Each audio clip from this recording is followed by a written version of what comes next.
प्रभु के नाम की स्तुति हो। हमारा विषय है मत्ती उसका 10 अध्याय उसका 26 से लेकर 31 वचन तक। किससे डरें? इसलिए मनुष्यों से मत डरना, क्योंकि कुछ ढका नहीं जो खोला ना जाएगा, और ना कुछ छिपा है जो जाना ना जाएगा। जो मैं तुमसे अंधियारे में कहता हूँ उसे तुम उजियाले में कहो, और जो कानों कान सुनते हो उसे छतों पर से प्रचार करो।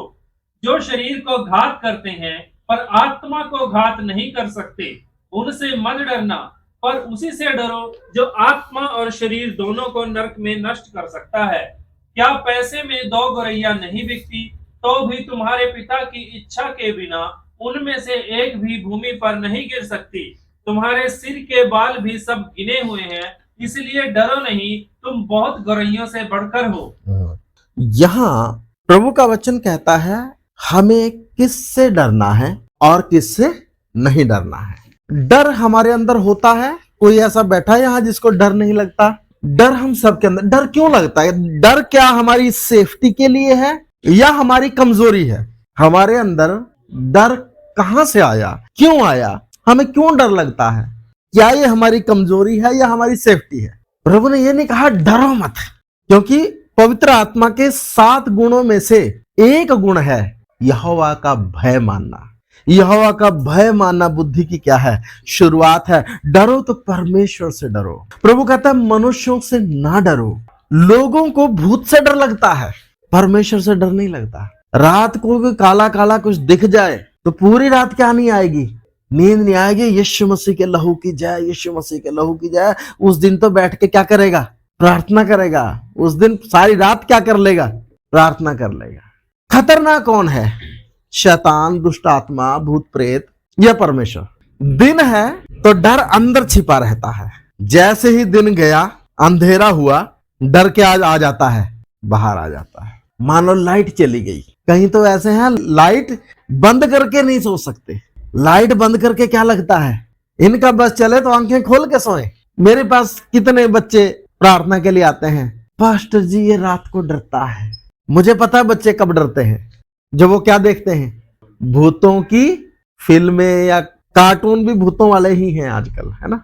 तो जब ऐसा ऐसा कुछ देखते हैं तो दिमाग में क्या ही चढ़े हैं, वही भूत बैठ गए हैं। तो फिर सुसु आया है तो बाथरूम तक जाते भी क्या दिखते हैं रास्ते में, वही दिखेंगे। जो इंसान परमेश्वर से नहीं डरता अर्थात उसका भय नहीं मानता। परमेश्वर का भय मानने का क्या मतलब है? परमेश्वर का भय मानने का मतलब है परमेश्वर न्यायी है।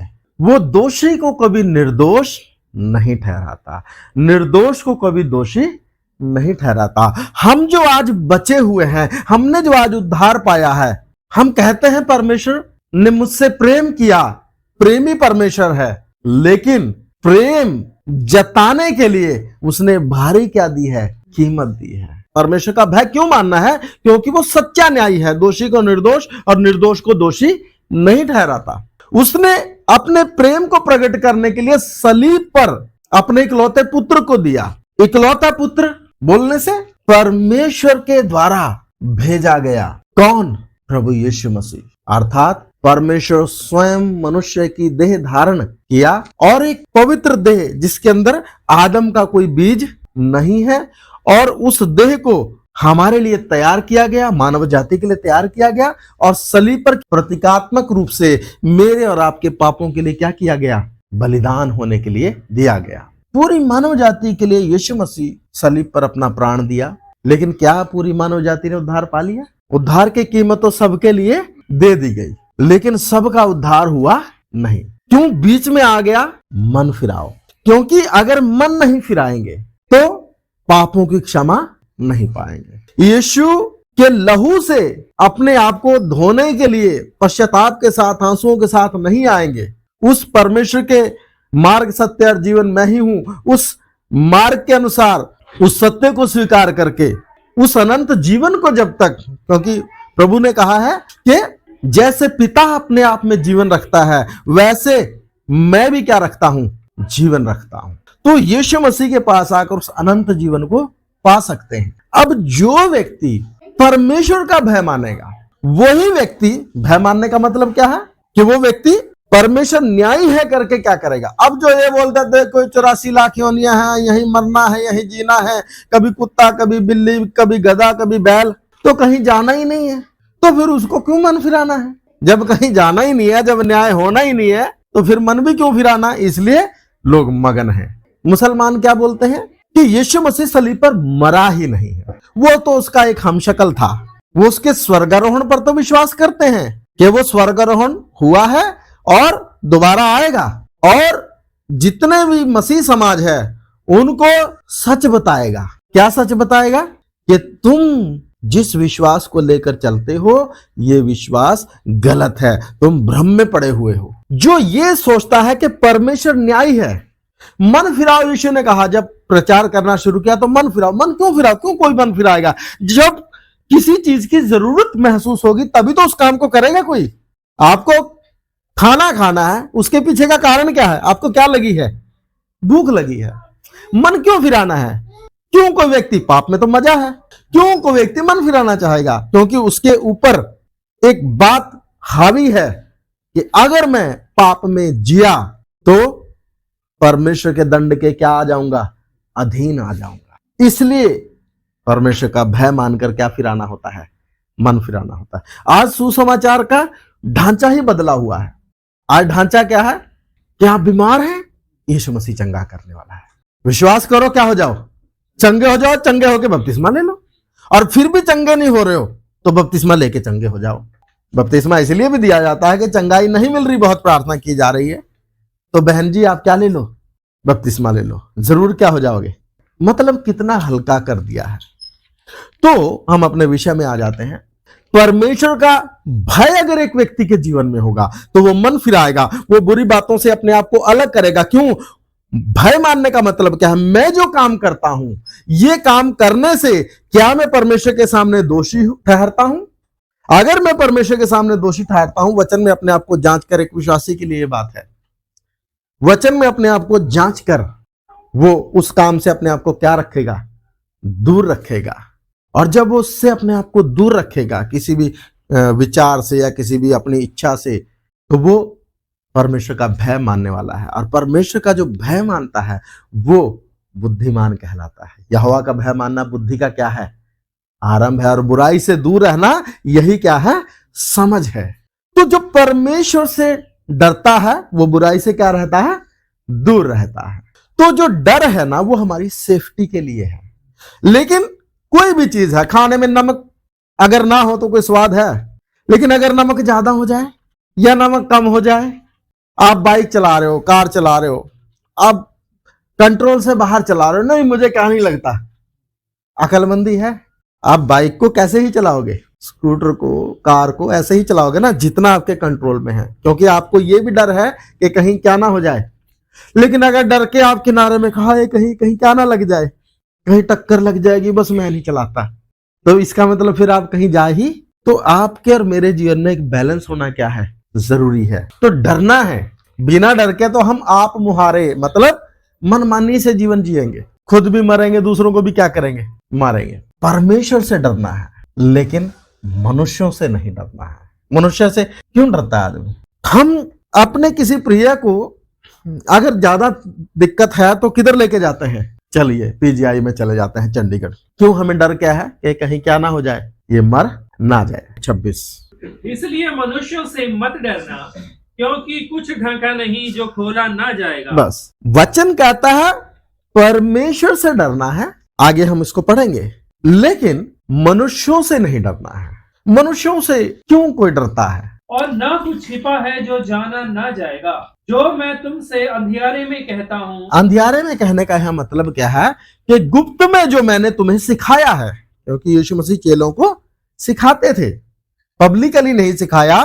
हम देखते हैं कि यीशु मसीह सूर और सैदा की तरफ गए एक बार, जहां सरूफिनिकी की जाति की स्त्री अपने बेटी के लिए प्रार्थना करवाने आई थी, और यीशु मसीह ने उस बात को टालना चाहता, क्योंकि यीशु मसीह चेलों को कुछ अलग से सेपरेट क्लास दे रहे थे, और इसीलिए यीशु मसीह ने कहा था कि पहले बालकों को खाने दे, बालकों को तृप्त होने दे। तो अलग से यीशु मसीह अपने चेलों को सिखाता था, और यीशु मसीह वही बोल रहा है कि जो कुछ मैंने तुम्हें अंधियारे में अर्थात अलग करके सिखाया है, वो तुम जाकर क्या करो, खुलेआम पब्लिक में क्या करो, प्रचार करो। आगे, उसे तुम उजियाले में कहो और जो कानों कान सुनते हो उसे छतों पर से प्रचार करो। हाँ जी, अब तुम जाकर उसको छतों पर से क्या करो, प्रचार करो। आगे, जो शरीर को घात करते हैं पर आत्मा को घात नहीं कर सकते। हाँ, मनुष्य की हद कहां तक है? मनुष्य हमारे मानवीय शरीर पर क्या कर सकता है? चोट पहुंचा सकता है। आगे,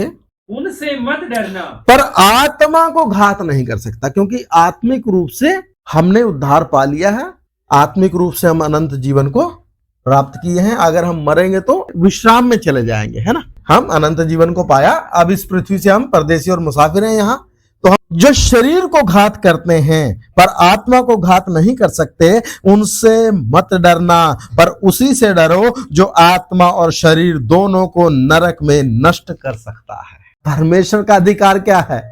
मनुष्यों का अधिकार क्या है? अब शैतान के अधिकार से तो हम बाहर हैं, क्योंकि हमने आत्मा में क्या पा लिया? आत्मा में मरे हुए थे। पाप के कारण शैतान ने आदम के साथ जो चालाकी खेली, आदम उसमें फंस गया, परीक्षा में जो परमेश्वर की ओर से आई थी गिर गया। वहां से तो प्रभु ने हमें क्या कर लिया? निकाल लिया। लेकिन इस संसार में शैतान का राज्य है, तो हम जब इस शरीर में हैं तो शैतान ज्यादा से ज्यादा अपने लोगों के द्वारा उनको उभार कर हमारे शरीर पर क्या कर सकता है? घात कर सकता है। इससे ज्यादा नहीं कर सकता कुछ। तो उससे हमारे आत्मिक जीवन को कोई प्रॉब्लम नहीं होती है। लेकिन परमेश्वर शरीर और आत्मा दोनों को क्या कर सकता है? दंड दे सकता है, क्योंकि आत्माओं का पिता वो है। अब जो उसके उसमें आगे उपस्थिति में, उसकी शरण में आगे, वो तो सुरक्षित हैं। लेकिन जो उसका सामना करते हैं, पौलुस ने यही तो किया था। शाऊल ने कलीसिया को सता रहा था और बहुत ज्यादा उन्माद से भरा हुआ था और अपनी दृष्टि में वो एक अच्छा काम कर रहा था, लेकिन प्रभु ने उसको गिराया और गिरा के ही क्या बोला? पहने पर लात मारना तेरे लिए क्या है? कठिन है। मतलब तू गलत जगह क्या ले रहा है? पंगा ले रहा है। क्योंकि वचन कहता है जो तुझे छूता है वो मेरी आंख की पुतली को छूता है। इजराइल के लिए लिखा है। और जो हमें स्वीकार नहीं करता, कलीसिया के लिए, छोटे से छोटे को, एक विश्वासी, साधारण विश्वासी, छोटे से छोटे का मतलब क्या है? साधारण विश्वासी। साधारण विश्वासी और बाकी दूसरे विश्वासी में क्या अंतर है? साधारण बोलने से बहुत ज्यादा आत्मिक सोच नहीं है, काम धंधों में फंसा हुआ है, बस प्रभु पर क्या करता है, नॉर्मल सा बिल्कुल। एक होता है ना आत्मा के भूखे प्यासे लोग होते हैं जो प्रभु की इच्छा को ढूंढ रहे हैं। एक को बस कोई ज्यादा नहीं है, साधारण बिल्कुल, है ना। यीशु मसीह पर विश्वास करता है, बहुत ज्यादा आज्ञाकारिता के प्रति क्या नहीं है, बस इतना है कि हाँ भाई प्रभु यीशु मसीह उद्धार करता है, बस इतना उस पर टिका हुआ है, अवेयर नहीं आत्मिक जीवन के प्रति, साधारण।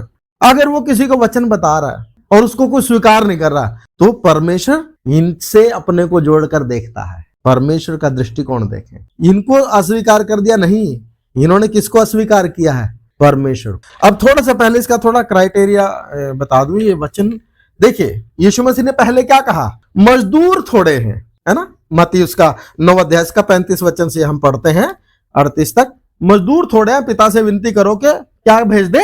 मजदूर भेज दे। उसके बाद जो यीशु मसीह के पास पीछे चल रहे थे, यीशु मसीह ने उनको नियुक्त किया और उनको दो दो करके सेवकाई के लिए क्या किया? नियुक्त किया और भेजा। और भेजते समय में उनको कुछ इंस्ट्रक्शंस दिए हैं जो हम पिछली क्लास में सीखा कि कैसे कैसे तुमने जाना है, और गांव में जाना है तो किस तरीके से तुमने अपना सामान लेकर जाना है, कैसे घर में रुकना है, कैसे आशीर्वाद देना है, अगर लोग स्वीकार ना करें तो धूल भी उस नगर की क्या कर देनी है? झाड़ देनी है। उसके बाद फिर आने वाले तुम्हारे जीवन में क्या क्या समस्याएं आएंगी वो बताया हमने, उससे पिछली क्लास में लास्ट संडे सीखा। उसके बाद अभी हम देख रहे हैं प्रभु अभी इंस्ट्रक्शन ही दे रहा है कि तुमने किससे डरना है? किससे डरना है? परमेश्वर से डरना है, मनुष्यों से नहीं डरना। क्योंकि मनुष्य सिर्फ शरीर को क्या कर सकता है? घात कर सकता है, लेकिन परमेश्वर आत्मा को भी क्या कर सकता है? नरक की आग में डाल सकता है। अच्छा, नहीं बोलता है जी देखो नरक स्वर्ग किसने देखा, है ना, सब कुछ यही है। आंख बंद कर लेने से, मैं दिन में आंख बंद कर लूं, सूरज चला गया कहीं? मैंने अपने घर के खिड़की, दरवाजे, रोशनदान सब बंद करके अंधेरा कर रखा है, दिन नहीं रहा। हम कुछ भी सोच सकते हैं, हम आजाद मर्जी है। मरकुस 8 अध्याय उसका 35 वचन। क्योंकि जो कोई अपना प्राण बचाना चाहे वह उसे खोएगा, पर जो कोई मेरे और सुसमाचार के लिए अपना प्राण खोएगा वह उसे बचाएगा। हाँ जी, बहुत विश्वासी जो हैं वो विश्वासी हैं, लेकिन लोगों को सुसमाचार बताते हुए उनको शर्म आती है, डर लगता है। तो प्रभु कहते हैं कि जो मनुष्यों के सामने मेरा इनकार करता है, आगे पढ़ो जरा मरकुस में, वहीं आए। यदि मनुष्य सारे जगत को प्राप्त करे और अपने प्राणों की हानि उठाए तो उसे क्या लाभ होगा? मनुष्य अपने प्राण के बदले क्या देगा? जो कोई इस व्यभिचारी और पापी जाति के बीच मुझसे और मेरी बातों से लज जाएगा। हाँ, पब्लिक में प्रचार हो रहा है, कईयों को अंगीकार करने में शर्म आ रही है। देखिए प्रभु क्लियर बोल रहे हैं, प्रचार किया। मैं अक्सर ये बात आपको बोलता हूं कि आज का माहौल ऐसा हो गया, इतना मीडिया के माध्यम से इतना लोगों के अंदर जहर भर दिया, और अगर वचन प्रचार करो तो पब्लिकली लोगों को ये लगता है कि तो ईसाई धर्म का क्या हो रहा है, प्रचार, और उसको तुच्छ दृष्टि से देखते हैं। और जो कोई विश्वास करना भी चाहते हैं वो इसलिए पीछे हट जाते हैं कि लोग क्या कहेंगे। यहाँ प्रभु उसी के लिए कहता है कि जो कोई मनुष्यों से क्या करेगा, लज्जाएगा। मनुष्यों के वचन ठीक लग रहा है, लेकिन दूसरे क्या कहेंगे ये सोचकर क्या बैठा है, चुप बैठा है। तो प्रभु का वचन कहता है, पढ़े जरा। मनुष्य का पुत्र भी जब वह पवित्र दूतों के साथ अपने पिता की महिमा सहित आएगा तब उनसे भी लजाएगा। हाँ जी, बेशक तुम गुप्त में अंदरूनी रूप से विश्वास रखो। देखिए निकोदेमुस ने विश्वास किया, गुप्त में किया, ठीक, मिलने भी रात को आया, कहीं ना कहीं उसके अंदर डर था। लेकिन अंततः जब उसने देखा कि यीशु मसीह के चेले भी क्या हो गए, भाग गए हैं, और यीशु की लोथ है वो किधर लटकी है, क्रूस पर लटकी है, तब वो हियाब बांधकर अरमतिया, सनहेद्रीन के मेंबर थे ये, जो जिन्होंने यीशु मसीह के विरुद्ध षड्यंत्र करके क्या किया है, उसको मरवाया है, उसी सनहेद्रीन के ये 2 मेंबर थे। ये उस समय प्रकट हो गए। सच में अगर विश्वास है तो फिर वो लोगों की चिंता नहीं करता, और ये सामने आए। प्रभु अगर ये सामने ना आते, क्या इनको प्रभु स्वीकार करता? नहीं करता। तो जो मनुष्यों के सामने लज जाएगा, यीशु मसीह भी पिता के सामने क्या करेगा, उसका इनकार, उससे लज जाएगा, है ना, उसका इनकार करेगा, मैं इसको नहीं जानता। तो और जो लज जाएगा नहीं, प्रभु यीशु मसीह पिता के सामने उसका क्या करेगा, अंगीकार करेगा, है ना। वापिस आएंगे जरा 29 पढ़े। क्या पैसे में 2 गौरैया नहीं बिकती तो भी तुम्हारे पिता की इच्छा के बिना उनमें से एक भी भूमि पर नहीं गिर सकती? अब यहाँ प्रभु कहते हैं, देखो मैं तुम्हें भेड़ों की नाई भेड़ियों के बीच में भेजता हूं, जो हमने 10 अध्याय मती उसका 16 वचन में पढ़ा। और यहाँ प्रभु कहते हैं, क्या एक पैसे में 2 गौरैया नहीं बिकती तो भी तुम्हारे पिता की इच्छा के बिना उनमें से एक भी भूमि पर नहीं गिरती। मतलब वो चिड़ियां भी क्या हैं, सुरक्षित हैं, जिनकी कोई ज्यादा कीमत, और तुम्हें तो लहू से खरीदा है, दाम देकर खरीदा है, बहुमूल्य लहू, नाशमान सोने और चांदी से नहीं, परंतु प्रभु यीशु मसीह के पवित्र और बहुमूल्य लहू के द्वारा क्या किया है, खरीदा है। एक पैसे की 2 गौरैया, उनकी भी प्रभु को चिंता है। तो प्रभु इस बात के लिए आश्वासन देते हैं कि तुम ठुकराए हुए, छोड़े हुए, अनाथ नहीं हो, तुम सुरक्षित हो। तो सुरक्षित है तो इसका मतलब समस्या नहीं आएगी, समस्या तो आएगी। पौलुस को कहा था, मैं तुझे तेरे लोगों से, अन्य जातियों से क्या करता रहूंगा। तो 2 कुरिन्थियों 9 अध्याय की लिस्ट पढ़ो जरा। अच्छा, ये लिस्ट अगर पौलुस के लिए ना बने तो फिर वो दावे से कह पाएगा कि भविष्य में मेरे लिए धर्म का वो मुकुट रखा है, मुकुट की बात कर पाएगा? फिर प्रभु हमें सिर्फ स्वर्ग में लेकर नहीं जाना चाहता, प्रभु हमें महिमा, मुकुट और क्या भी देना चाहता है, स्वर्गीय अधिकारों से भरना चाहता है। वो अधिकार पृथ्वी पर भी, जब हम शरीर में कीमत देते हैं तो पृथ्वी पर भी अंधकार की शक्तियों पर या नेचर पर या दुष्टात्माओं पर या बीमारियों पर वो अधिकार फिर प्रकट होता है। कीमत देने से ही होता है, ऐसे नहीं होता है। 30 पढ़े जरा।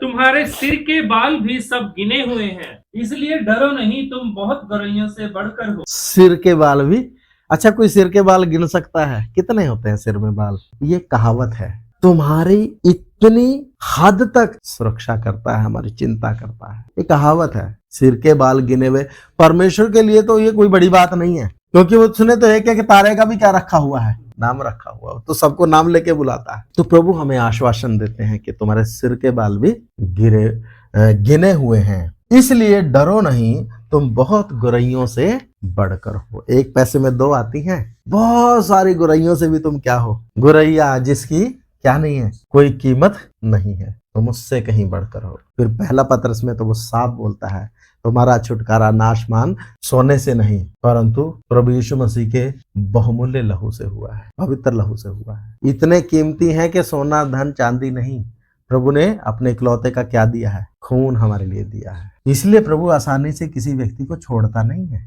जब तक एक व्यक्ति अपने मुंह से या अपने कामों से यीशु का पूरी तरह इनकार नहीं कर देता, पवित्र आत्मा कई बार दुखी होकर भी उस व्यक्ति के अंदर ही बैठा है।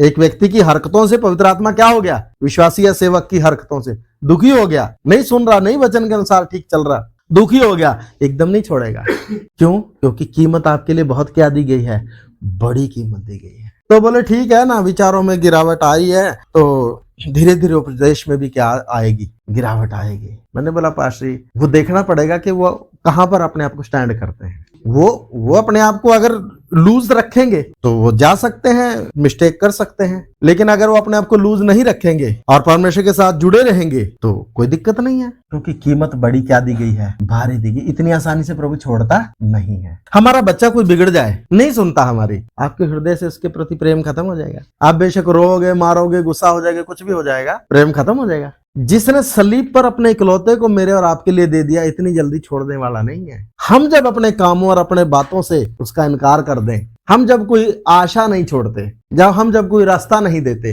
तब परमेश्वर छोड़ता है। ऐसा नहीं कि छोड़ता नहीं, छोड़ता है। शिमशोन व्यभिचार में गिर गया था, दलीला के चक्कर में पड़ गया था, अभिषेक तब भी था नहीं था। तो ये मत सोच लेना कि व्यभिचार करना आसान है, नहीं। नए नियम में लिखा है कि जो कोई वैश्या के साथ संगति करता है वो परमेश्वर के मंदिर को क्या करता है, अशुद्ध करता है, क्योंकि परमेश्वर का मंदिर वैश्या का अंग नहीं है। सजा तो उसको मिलेगी जो परमेश्वर के मंदिर को नष्ट करेगा, लेकिन उस समय पवित्र आत्मा नहीं छोड़ रहा है। सजा के अधीन तो वो आ गया, लेकिन एकदम पवित्र आत्मा छोड़ नहीं रहा। क्यों? क्योंकि जब तक ये जिंदा है और पूरी तरह इनकार नहीं कर रहा, मौका दे रहा है। ये मन फिराकर क्या कर ले, फिर से वापस आ जाए, मौका देता है। लेकिन लोग उसके धीरज रूपी धन को क्या जानते हैं, तुच्छ जानते, मनमानी करते हैं। स्वर्ग में जाने की मिनिमम कंडीशन क्या है, एक व्यक्ति क्या ना करे, पाप से अपने आप को क्या रखे, अलग रखे। ये कंडीशन है मिनिमम स्वर्ग में जाने की। बस अगर पाप में गया तो भी एकदम प्रभु छोड़ नहीं रहा, मौका देता है। फिर अगर वो मौका देने के बाद सुन नहीं रहा तो प्रभु क्या करता है, प्रभु नहीं छोड़ता, वास्तव में वो व्यक्ति छोड़ के जा रहा है। तो हमें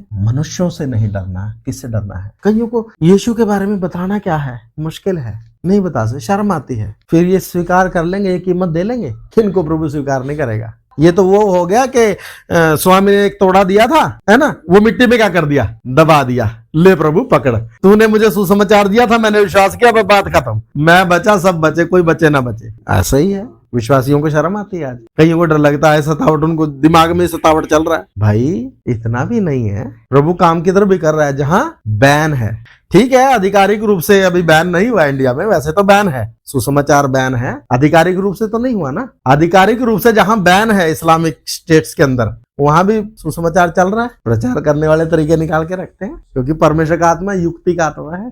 ठीक है भाई, तुम इधर से नहीं आने दे रहे हो, दूसरे तरीके से आ दे। तो इसलिए मेरे प्रियो, हमने क्या करना है, प्रभु से डरना है और निधड़क होकर तरीका चेंज कर लें, लेकिन लोगों को परमेश्वर की पहचान में लेकर आना है। व्यक्तिगत रूप से आइए प्रार्थना करें। परमेश्वर से डरेंगे तो मनुष्यों से प्रेम भी करेंगे, क्योंकि जो परमेश्वर का भय मानता है, जो परमेश्वर का आज्ञाकारी होता है, जो परमेश्वर की आत्मा के चलाए चलता है, उसके अंदर परमेश्वर का प्रेम है। और वो प्रेम जो परमेश्वर ने सलीब पर प्रकट किया, उस प्रेम के बारे में वो बता पाए। प्रार्थना करें। प्यारे खुदावन, इन वचनों के लिए धन्यवाद। आपने इन वचनों के द्वारा मुझसे और एक एक से बात की है प्रभु। ये वचन हम सबों के जीवन में 100 गुना फल ला सके। आपकी आत्मा का अनुग्रह हमें मिलता रहे, अगुवाई हमें मिलती रहे, और आपकी सेवकाई को आपकी सीधी इच्छा के अनुसार करते हुए, आपकी अगुवाई पाते हुए आगे बढ़ सके। सहायता यीशु मसीह के नाम में, आमीन। अब हमारे पिता का प्रेम, प्रभु यीशु मसीह का अनुग्रह, पवित्र आत्मा की सहभागिता और संगति अब से लेकर प्रभु यीशु मसीह के दूसरे आमद तक हम सबों के साथ और प्रभु की तमाम पवित्र कलीसिया